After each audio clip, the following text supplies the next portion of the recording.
Nagpalang araw mga kashiret. For today's vlog is pakita ko lang sa inyo yung kung paano gumawa ng grass cutter and mower. Yan. Bali, ito yung materials na makikita lang natin dito sa bahay. Yan. Ito yung angle grinder natin kasi marami tayo niyan. Yan.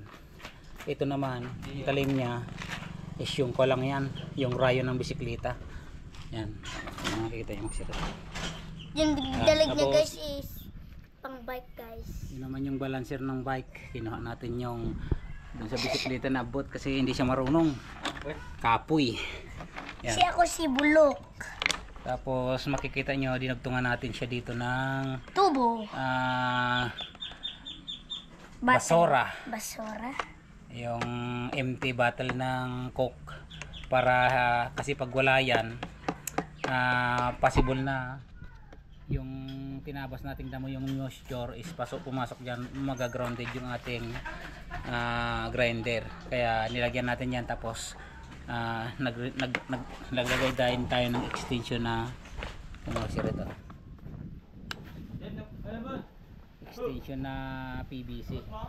Ang purpose naman ito is doon siya kukuha ngayon, dito siya kukuha ng hangin, hindi doon.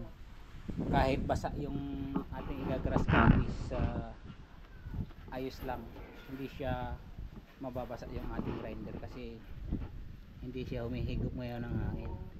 Okay, let's go. Naman, subukan naman natin doon kung effective ba talaga itong gamitin. Okay, let's go.